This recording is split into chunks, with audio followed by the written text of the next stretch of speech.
The WNBA, the gift that keeps on giving. You know who hasn't been given any gifts from the WNBA? Caitlin Clark, or Caitlin Clark's parents. And her parents have drawn the line in the sand. They have made it very clear with where they stand, and they are not happy with the WNBA, with this whole Indiana Fever Stephanie White situation. There's an article we got to get to. Really think about it. Her parents would be at all of the Iowa games. All of them. When's the last time you saw the camera panned to her parents during? What happens when the absolute biggest, most financially dominant star in the history of women's sports brings millions of fans to a league, only to watch her own family reach their absolute breaking point with the toxic circus that surrounds it? We are officially witnessing an unprecedented, high-stakes meltdown inside the WNBA, and the collateral damage is no longer just contained to the hardwood. Caitlin Clark's parents have essentially drawn a massive, uncrossable line in the sand, sending a deeply powerful, silent message to the entire basketball establishment. While her family is actively struggling to stomach the relentless, unpunished physical hostility directed at their daughter, the commissioner of the league is completely ducking the media, literally hiding out on a golf course to avoid answering basic questions. You are locked into WNBA Watch, the absolute, undisputed authority on the raw, unvarnished truth behind the biggest cover-ups and controversies in professional basketball. Make sure you smash that subscribe button, hit the like, and let's dive directly into the absolute administrative disaster currently tearing the league's credibility to shreds. To truly comprehend the sheer, undeniable gravity of this situation, you have to look at the highly noticeable, deeply troubling absence in the arena seating charts. Throughout her historic, record-shattering... Definitely be hard at times, Clark said in an interview. Her parents have feelings. I don't think people have taken that into account. I don't think the players care, the players that have been targeting her, the players that have thrown hatred and jealousy and all this other stuff her way. She's quoted as saying, honestly, I feel like I have a pretty good skill of blocking everything out. I think being in this position, you better have that skill or else it's going to break you at some point. And that is pretty much what how her parents are feeling. And that's what Caitlin Clark had to say. Like, look, my parents are struggling with this. They don't even come to the games anymore. Collegiate career at the University of Iowa, and Brent Clark were an absolute fixture in the stands. They were the ultimate visible support system, completely strapped in for every single high-stakes moment, every deep logo 3, and every national television broadcast. But as the current WNBA season drags on, a highly alarming pattern has emerged. The cameras simply aren't panning to them anymore. Her parents have become incredibly scarce at Indiana Fever games. This isn't a scheduling conflict. This is a profound, silent protest. They are actively refusing to subject themselves to the absolute clown show that has become the nightly WNBA experience. They are completely disgusted by the catastrophic officiating, the highly questionable rotational decisions from head coach Stephanie White, and the undeniable, relentless sabotage their daughter faces every single time she steps onto the floor. When the parents of the absolute golden goose can no longer stomach watching the product in person, you have a massive systemic failure on your hands. But the outrage regarding this hostile environment has completely transcended frustrated parents and angry fans. It has officially triggered a massive, high-stakes intervention from the United States government. The situation on the court has deteriorated to such a toxic level that a coalition of 11 U.S. lawmakers, spearheaded by Representative August Pfluger, dropped an absolute nuclear bomb on the desk of WNBA Commissioner Kathy Engelbert. These government officials drafted an explosive, highly classified letter demanding immediate accountability for the repeated, highly visible acts of unnecessary physical hostility. They completely bypassed the standard media narratives and explicitly pointed to the horrific, dangerous incidents that have plagued Clark's rookie season, specifically citing the brutal eye pokes, the aggressive hip checks, and the highly controversial flagrant throat strike delivered by Alyssa Thomas back in late June. The lawmakers accurately diagnosed the underlying disease infecting the association. The league and its incredibly inconsistent officiating crews have routinely and systematically failed to hold the veteran establishment accountable.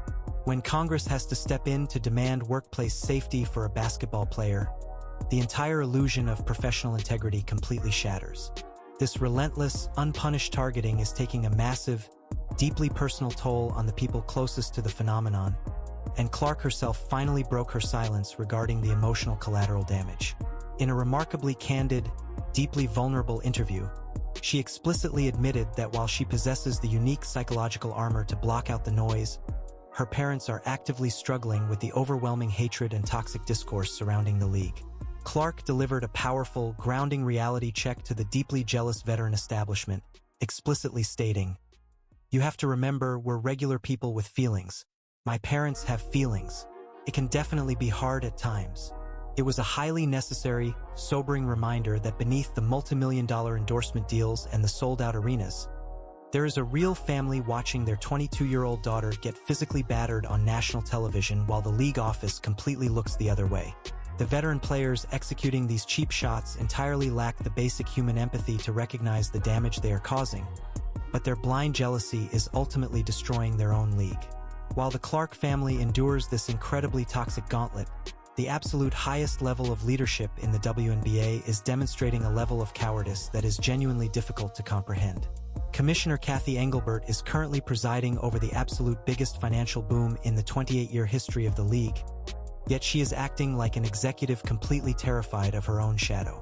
Instead of stepping up to a microphone, taking absolute control of the narrative, and explicitly condemning the targeted hostility, Engelbert is executing a masterclass in evasion. The sheer absurdity of her leadership void was completely exposed during the American Century Championship in Nevada. Engelbert was officially scheduled to conduct a highly anticipated, massive sit-down interview with legendary broadcaster Dan Patrick. Patrick and his entire production crew waited for nearly 2 agonizing hours, only to be abruptly canceled on at the absolute last second. But here's the massive, glowing red flag. Reports immediately surfaced that while the crew was waiting, Engelbert was allegedly seen casually hitting practice golf balls just 50 yards away. She actively, deliberately ducked a massive national interview because she is entirely incapable of answering the incredibly difficult questions regarding her complete failure to protect Caitlin Clark.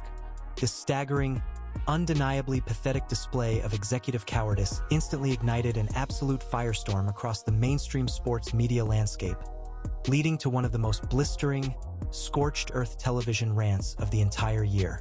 Veteran sports broadcaster Dan Dakich, You seem incapable of handling and getting this thing under control. You've been trying to hide under a rock. You've been trying to lay low under the radar since the CBA got done. Every time you stick your head out of that cave, the whole world is booing you, throwing trash cans and tomatoes at you. Just pack it up at this point. You've dropped the ball. And that's unfortunate. She has capitulated to the worst among us, bullies. She's afraid to lead, and you cannot be in a leadership position. completely took the gloves off, looking directly into the camera and demanding Cathy Engelbert's immediate resignation. Dakich didn't mince a single word, aggressively labeling her as fundamentally incapable of providing strong leadership. He brutally pointed out the absolute, undeniable paradox paralyzing the sport. Engelbert has been gifted the absolute biggest The draft has been subject to much controversy and debate. Okay, very little of which is her own doing. Clark has been subject of racial debates, heated conversations, women's sports theories, and more. In fact, a group of U.S. lawmakers have gotten involved, urging the WNBA to do better. We all know Congress felt the need to step in on this situation. Okay, here's a quote where it says, "Unfortunately, what we too often witness is not simply aggressive play, but repeated acts of unnecessary physical hostility and violence." That was are in the world, generating entirely unprecedented global attention. Yet she has managed to catapult the league into a complete laughingstock. Dakich correctly identified that under Engelbert's watch, the WNBA hasn't evolved into a premier professional entity. It has devolved into an endless, exhausting cycle of petty controversies and weekly public relations nightmares. He explicitly stated that the league desperately needs a ruthless, David Stern-type enforcer to step in, clean up the incredibly toxic locker room culture, and establish absolute order on the hardwood. The core truth of Dakich's scorching takedown is that a professional sports league absolutely cannot survive on a foundation of perpetual, exhausting drama. Controversies naturally occur in highly competitive environments, but when a league is actively generating a new, highly toxic scandal every single week, the casual fans immediately experience severe fatigue. The millions of new viewers who tuned in exclusively to watch Caitlin Clark shoot logo threes are being actively driven away by the petty veteran jealousy, the catastrophic officiating, and the complete lack of administrative discipline. Engelbert has actively capitulated to the absolute worst elements within her own league, essentially allowing bitter veterans and hostile coaching staffs to bully the primary financial catalyst with total impunity. Dakic dropped the ultimate, uncompromising ultimatum on the commissioner's desk: lead, follow, or get out of the way. Right now, Engelbert is completely refusing to lead, and her terrifying silence is actively setting the league back decades. We are currently watching an entire sporting institution actively, stubbornly collapse under the crushing weight of its own petty, deeply ingrained resentment and administrative incompetence. The establishment is caught in a terrifying, completely inescapable vice grip. On one side, the United States Congress is aggressively threatening the front office, demanding immediate, transparent answers regarding workplace safety and player protection.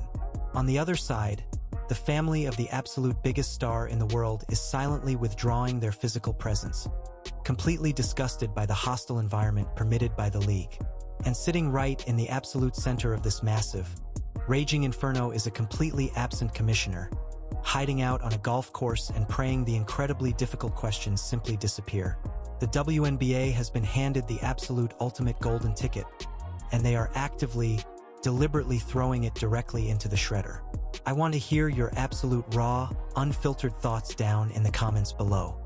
Do you believe Cathy Engelbert needs to officially resign for completely failing to protect the league's most valuable asset?